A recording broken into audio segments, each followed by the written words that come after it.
really is when you are playing a military guy. Does that seem like that? I mean, it seems like people have still got you kind of in that young guy thing. Yeah, well, I think part of that is Spider-Man, really, because it shapes perception, because it's such a big movie and the character's so young. I mean, 10 years ago, or maybe longer, let's see, 10, 11 years ago, I did the Cider House Rules, who, he was a young man, but he was a fledgling doctor, and I mean, he was an orphan and sort of part of the orphanage, but he was in the transitional part of his life. I mean, that being like 11 years ago. When Wonder Boys was also kind of like right on that cusp of... Yeah, Wonder Boys, the kid was in college, and then I'm trying to remember the movies I did. Seabiscuit, I was an adult, although not with kids and such, but I think it's sprinkled throughout my career, but I've played a lot of younger adolescent characters for sure. Well, this performance is kind of the performance I would have expected to see from you, 5 years ago. I mean, coming out of those earlier movies, you were in many ways this kind of great up-and-coming character actor of epic proportion, but still, you gave these performances that just kind of shocked people, like Wonder Boys, where people didn't know where that was coming from. Yeah. And then all of a sudden, like Spider-Man seemed to eat everything. Yeah. I guess in a way. Yeah. Well, the Spider-Man movies take a lot of time too, so I haven't had a lot of time to make other films. Right. And when I do, I'm really looking at films that are going in those windows of time. So it's also taking away a lot of opportunities, and people saw me in the films they saw me in, so those were the things that I was getting to look at. And honestly, I just did the movies that appealed to me the most. I did one film between Spider-Man 1 and 2, which was Seabiscuit, and then between 2 and 3, I did The Good German, which was a supporting role. And after Spider-Man 3 now, I did 2 movies. I wanted to get to work quickly, and I did Brothers, and then I did something called The Details over the summer. But yeah, I'm excited. I'm also like ready to go to work more and ready to take more risks, and not just in a lot of ways in the things I'm going to do, in the way, the state that the movie's in, or whatever the elements are. I have some very particular specific things that I wanted it to be before I would commit to a film. And I feel like it was a little bit limiting for me, just in my approach. So I'm definitely ready to just get out there and start doing some stuff. Yeah, I'm oddly friendly with Scott Wilson, who went through in '68, was in Cold Blood and another huge movie, In the Heat of the Night. And he decided he was going to pick things very carefully. And he was friendly with Gene Hackman. He ran into Gene Hackman in Europe doing a movie together, and Hackman was like, "You're an idiot. Just do every movie you can do." Right. That's what the actor does. And it's interesting to see how actors deal with that conflict. Yeah. I don't know exactly where I land on that. I mean, I'm definitely, I have to be very passionate and excited about the thing that I'm going to do, but they could be for different reasons. Not everything is extremely meaningful, for instance, but maybe it's something I want to explore, either qualities or ideas or a character or people I really want to work with. But for me, because it's a pretty significant commitment, and I'm pretty busy with family and other work stuff, that it's got to be something I'm really excited to go do. So what was it on Brothers that hit you? Well, on Brothers, it's several things. One, I'm a real fan of Jim Sheridan's, and so I was excited at the opportunity to work with him. I think David Benioff wrote a really good script. Though we were heading into the writer's strike, and in the process, you're always in process with scripts, so we're in process of working on it, and that process shuts down, so we go to shoot in that time period. So that was part of like the leaping off the cliff, so to speak, where usually I'd want it to be like a bit more refined and have the blueprint set more before I jumped in. But working with Jim, I was really excited about, and just the subject matter to get to do something that might hopefully shed some light on this topic and perhaps start a dialogue about the cost of war on our military personnel and their families, and not so much a judgment, but just the cost, you know, or a specific perspective or point of view on that. You know, it's a serious thing, and I don't think that most of us think about that in our daily life unless we're directly affected by it. Not to say that people don't think about it or see the news or see a newspaper clipping or whatever, but I mean, to really spend a moment to be affected by it and to open our minds to like what's really happening. And you know, of course, I did research, so I spent time with a lot of these folks and talked to doctors and read articles and pieces of books. A lot of people who were lost after the war, or just people in general who come back, or people. I went out to a Marine base in Camp Pendleton and talked to and went to Army National Guard in New Mexico because we were shooting there. So I spent time with on both of those bases, and you know, went through fire exercises and just spent time talking to them and watching the process, being part of the process in some cases. And you know, talking to people as they're about to deploy in a few weeks for the third time and be away from their family for a year and see the pictures of their kids, and then get to talk to you know, a spouse or whatever, and to see the, you know, definitely the courage and the commitment, but also the cost, you know, and them trying not to dwell or wallow in that, but you know, I really felt the kind of heroic sense of duty from most of them, like, this is my job, this is what I do. And a lot of them, it was interesting because a lot of them said, look, we don't mind criticism, but we just wish there were more stories about some of the good stuff that we're doing, some of the rebuilding that we are actually doing. Like, forget about the politics, just us on the ground, the good stuff that we're doing, because those aren't the sensational, you know, headlines, and we're giving we're spending our lives over there. And I'd just like to see a few more stories about that. I mean, that was really, you know, they would talk to me about that, but I mean, other than real personal stuff, which you know, it was heartbreaking. Talking to some of these people and experiencing in the way I did the cost of it, and talking to doctors and what happens to people, and some of the horrific stories and the symptoms of specifically PTSD, and when people come back and how they deal with it, how the families deal with it. I would go online and read kind of like blogs with confessionals and people going, hey, I need help, my spouse is doing this or that, and you know, oftentimes really scary, heart-wrenching stuff, and going, wow, this is happening, millions and millions of people, and I'm off in my life doing my stuff, you know what I mean? And I think a lot of us are doing that, and we're not directly affected by it in the way that it's us or an immediate family member. And so it's just about getting to bring some light onto that, hopefully starting a dialogue.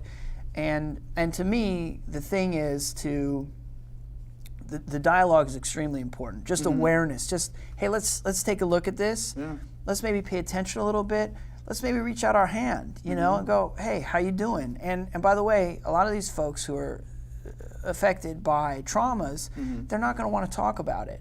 But as a culture, as a society, for us to take responsibility and go, hey, we understand we put you there, whatever your views are, we're part of it, so we put you there. So so we want to be part of the solution of helping you get back, get your feet planted back here on the ground at home and be able to function in normal society, because a lot of these folks come back and they can't relate anymore, and they feel like you don't understand, so they can't talk about it. Then they're keeping secrets, then they're getting sicker, and and sometimes getting into drugs and alcohol and suicidal, homicidal, like all of that stuff exists, And so for us to get a little more proactive in reaching out a hand to help these folks, at least talking about it, awareness, then helping them. And I'm not sure, from a services standpoint, what should be done. And I'm not quite sure, like the spending and what the process is at this point. I mean, I talked to some folks about that, but I don't remember all the details. But we should be doing more. Well, I think people want to look away. I mean, absolutely. It's an uncomfortable thing to pay attention to. Yeah.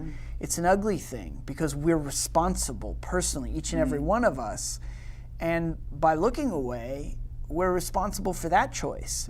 So I totally agree with you. It's the elephant in the room. Yeah. But I think it's worth saying also that when you say I was not looking at it, you're in Hollywood and all that. Yeah. But it's not just Hollywood. I mean, it's not like rich people and Hollywood people. It's people in the drugstore in Minnesota who don't want to look at it either. Of course. No, it's everywhere. And by the way, I'm an empathetic, compassionate person who I'll feel for stuff and I'll hear about stuff and I'm curious too. So I'll say, and what about that? And what happens there? And so I'm not sure where I put myself on an average level, but yeah, I think that this is something that we could all pay a little more attention to. So that's why one of the main reasons I did the movie. But we don't know until we know, I guess. I mean, that's the thing. Yeah. And it's interesting that this movie, Hurt Locker, and The Messenger kind of all come at it. There's finally interest in quote unquote war movies, because none of them are really traditional war movies. Yeah, they're all about people and the trauma of it, and in different levels. But it's kind of fascinating that people have now attached themselves to these and actually are interested. I think it's great, and it's great that people are seeing the films, and hopefully it'll start a dialogue, and maybe it'll actually be the precursor to something tangible. Some people, just as a culture, as a society, us reaching our hands out and maybe us providing more services or whatever. I think that in our movie, one of the key things is this man has done something that has given him severe mental trauma and psychological trauma, and he's not talking about it. So, and he doesn't feel like he can connect, relate. He doesn't want to talk to his family because it's he's full of shame and guilt, and they won't love me, and they can't understand, and I don't know if I want to live, and I can't talk to a professional because they can't understand. They haven't done what I've done or been through what I've been through. And really one of the keys is for us to not have judgment, right? I mean, assuming it's not criminal. Right. But to not have judgment and to encourage sharing. To me, being a human being is about sharing. Sharing joy, sharing pain, helping each other. This is a we. It's right in our Constitution. We. I mean, that's the start of the whole thing. So I think we could stand a little bit more we. Yeah, it's easy to get away from it. Very easy. Well, because we're all, me included, concerned with our lives and the bubble of our lives, and there's a lot of pain and suffering and difficulty, and it just I don't know. It can be tough, but I'm really proud to be part of this film. For that reason, and I really, going to the set, working on the movie, I really felt like I wanted to honor and serve the people that I met with and spoke to, and really thought about, God, I really hope I can do this justice and be as authentic as possible to hopefully bring some, shed some light on this topic. So you're kind of in the story, you're kind of an outsider in a way, even though you're coming back to your family. Mm-hmm. Is it like that on the set for you, or are you a guy who jumps in and out of character and can bring it on, in a second and just prepares a lot, or? It depends. I definitely prepare a lot. I really like the preparation. It's interesting to me to kind of dig in and I need that anyways to find things to do and to try to be truthful about what I'm doing. And I love the little family that gets created on a movie set. I mean, I really enjoy collaborating with people and people I'm fans of and admire and again, I like the communal thing and getting in there and mixing it up. It depends. It depends what I'm up to. Sometimes I'm jovial and joking and having fun and we're all laughing, and sometimes I'm really, in here. Because Jim likes to improvise a lot also. Yeah.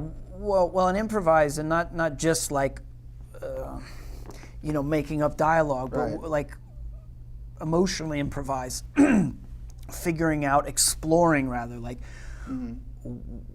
where to take a scene or what should be happening now, and maybe it's this or maybe it's that, and I don't know. Let's go down a couple different avenues, and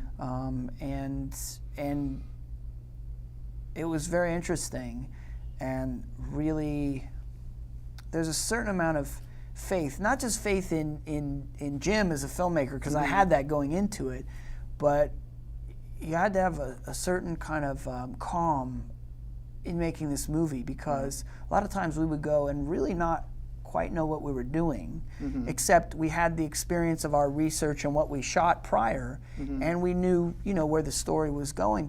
But like I said, it was during the writer's strike too, so we were creating as we were going. But also, I think that's how Jim likes to work.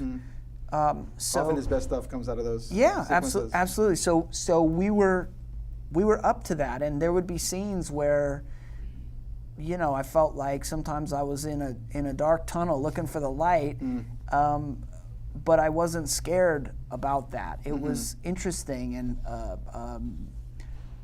I was curious in the exploration. Like, let's find this, and I'm happy to do this a bunch of different ways, or to just keep searching for what feels honest. Is that the fun of being an actor? I love doing that. I mean, there's a lot of fun to being an actor, but I love doing that. And in particular on this movie, again, it was something, this character goes through things that are beyond my own emotional experience. So I'm really working with my research, my imagination, and collaborating with the people who I was working with to find this stuff. So,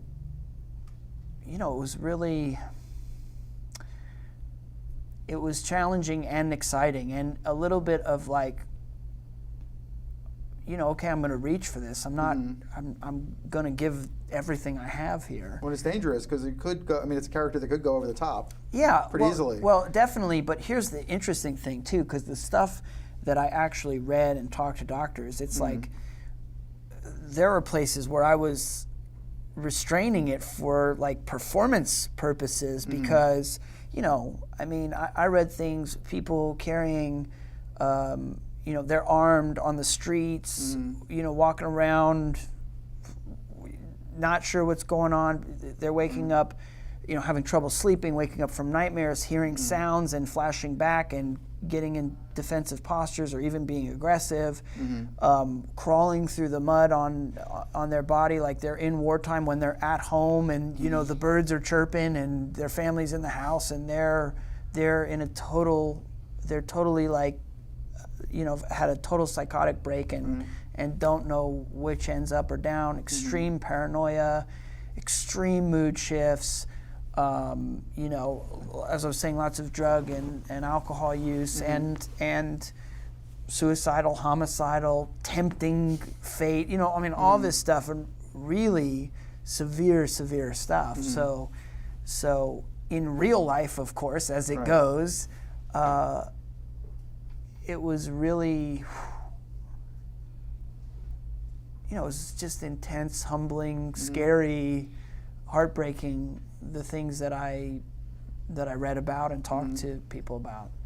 So what do you take away from a director, or what do you take away from your directors? I mean, you've worked with Gary Ross twice, and you're going to do another one. You've worked with Aang a couple times. You've worked with, obviously, with, now I'm going to completely forget his name, on Spider-Man. You worked with them. Sam Raimi 3 times, and going to 4th.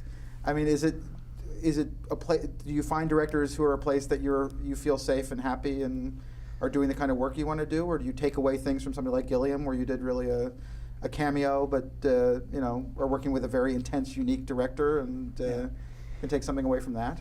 Yeah, of course. I mean, you get, or I feel like I get something from every experience, whether it's, you know, something I log that changes my approach to acting, or whatever. I'm not quite sure, but I've had great experiences. I've gotten to work with some amazing directors, you know, the ones you've mentioned, and also Curtis Hanson and Woody Allen and Lasse Hallström and Steven Soderbergh, and this young filmmaker Jacob Estes I just worked with, you know, as well as all the folks you just mentioned. So I feel really fortunate, like I've gotten to work with a great number of directors that I'm a fan of, and yeah, I've learned a ton. I mean, I can't really encapsulate all of it, or even little pieces of it quickly for you here, but my career is full of really rich experiences for the last, I mean, I've been doing this for over 20 years now. With those folks, probably more like 15 or 13 or 14 years, but I'd ask what Rodney Dangerfield taught you, but that would be too scary. Yeah, exactly. That was your first we'll keep thing that private. Yes, exactly. Exactly. Rodney in his robe. Yeah. His famous robe. Yeah. And did Jake and Natalie in this, were they attached when you came on, or were you late into the game? Or Jake was involved. I don't think he was officially, you know, cast, meaning the deal wasn't done or whatever, but I knew they were talking to Jake, and that was appealing to me, so I liked that idea. I thought it was really interesting and cool, and I think he's a really talented actor. And then Natalie was after I was talking to them, or cast or whatever, and you know, I was part of that discussion. So is that part of the choice for you to, you know, okay, we need to find the person who's going to make this work? Or oh yeah, definitely. I mean, I want to work with great actors, directors, writers, etc. But also, in the case of actors, people who are great and also create an interesting, appropriate, authentic, you know, dynamic. And I thought this was a good mix. Yeah. Well, they were both kind of out of their comfort zone, I guess, in this movie as well, which is great to see. Yeah, it was great. It was great, for sure. And challenging. Definitely, yeah, for sure. Did your family, I mean, because you're a little lost when you're coming home, does the family life affect it? I mean, is this a performance that would be harder for you to give before you were a dad and a married man and all that? Boy, it's hard to really know, you know. It definitely, having children changes your worldview. It changes how you live your life, your approach to life. It makes you start questioning things. It affects how much time you have to do things, so you start cutting out things in your life, and so it affects a lot of who I am. So that colors what I do. I'm not quite sure exactly emotionally or worldview-wise how that played into what I brought to the character. I'm not quite sure in such a direct way. I would say it certainly had an effect. I don't know that I can distill it down to you know, a few words for you. Do you like this? I mean, I don't think you're being resistant, but I also think, are you an actor who likes to distill what you're doing and think about it afterwards, or you kind of like get it out of your system and you're got to move on? Well, that's not how it works. I mean, you have to distill things and talk about them. And the interesting thing about that is having to talk about it so much is that I learn a lot often about what I had already done, and it's an interesting process. Actually, maybe next time what I'll do is talk to people about it more prior to making it. But almost like outsiders who are just going to ask basic questions, because obviously I talk to people I'm collaborating with. Right. But there's a different. I mean, when I'm making the movie, I have a sense of the movie for sure, and an objective sense of the movie. I don't know that everybody does that, but I can look at the thing and understand other aspects of it. And but mainly, I'm really looking at it from the inside and through my character's point of view. Right. And I always have trouble later when people say, "Okay, so what is this movie? What's it about? Who's your character?" And particularly in the beginning, it's like, and I'll run on sentences and thoughts and meandering, and that does not make for the best interview, I think. It's interesting because that has got to be the number one or number two question. What is your movie, or who do you play, or whatever. And it's one of the hardest questions to answer. And I'm really not teeing that up for the question. Right. I'm hoping that you don't then ask me. But, okay. Well, it's funny because Giamatti, I think, went through that for a long time, and like all of a sudden the last couple of movies he seems to have relaxed and kind of figured out the answer. You know what? Literally, I think I need to, because I don't think about it. Like when I do an interview, I don't really think about like, oh, what am I going to say? Let me package answers. How do I articulate this in 20 seconds or less? So it's like a brand new kind of question to me every time, even though I may have answered it a bunch of times. It's like a brand new question to me. So you've seen the picture with a military audience? No. Have people come back to you and said? I've talked to several people who have been who've had family members or close friends or whatever who have served, and a lot of people who talk to me, like this one woman I spoke to said, my father came back from Vietnam and I was always scared of him, and I had a really difficult relationship my whole life with my father, and I just want you to know, I just want to share it with you. She was just saying, I just want to share it with you. This was a journalist, by the way, who was interviewing me, and I was just amazed that we took, a good chunk of the time talking about this. It was really generous of her.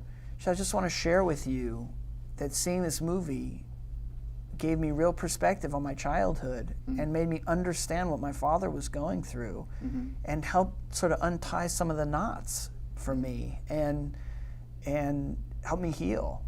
And I was like, blown away by that. And I've had a lot of things like that. I was just somewhere, and this woman, she said from the trailer, she said, it totally brought me back. There was a man, it was another Vietnam vet, there was a man who I was supposed to marry, and he came back, and I was just so heartbroken because he was so different, he was so damaged, and just the preview brought me right back to that, and I've been kind of reflecting on that time in my life and this man, and he ended up coming back, and she was talking to me about some of the symptoms and behaviors, and he ended up unfortunately getting heavily into drug use, and we talked at length about her experiences. So I've had a lot of conversations with people in that regard, and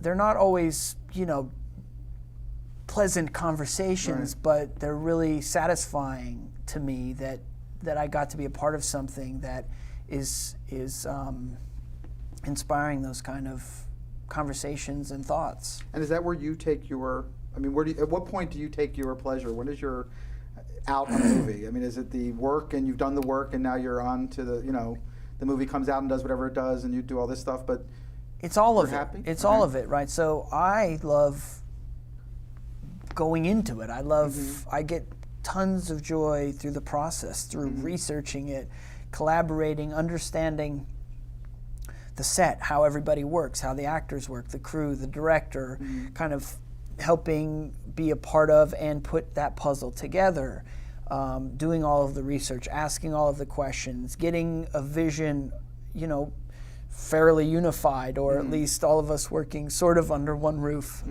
And then, you know, through all of the research and the stuff I learned, the real life stuff, you know, is always interesting, you know, like some slice of life or what people go through or whatever, and then the shooting, and then there's a certain part of me that just lets it go, because you're also, then you may be waiting 9 months, a year and a half till the movie comes out, whatever it is. So definitely a part of me lets it go, and then it depends. Like on Spider-Man, I love that people are having a collective escapist experience in mass. You know, that's fun. It's fun to be a part of that joy for people. Do you sneak into the back of the theaters and watch them have fun? I have. I remember on the first Spider-Man, a bunch of us like took a bus and rode around and went to a couple of theaters and watched for, you know, pieces of the film. And yeah, it's fun. It was fun to do that, and it's been fun to do that. You know, and also the experiences I've had with brothers, where they're both substantial, but you know, this in a different way. You know, all of that stuff is certainly satisfying. Yeah. And does doing the 2 pictures in between prepare you to jump back into the giant machinery of doing a 4th movie? Yeah, it's great. And does it change your perspective? Is it different going in, or? Well, it's always different. I mean, you know, each movie's different. We evolve as people. All of that. At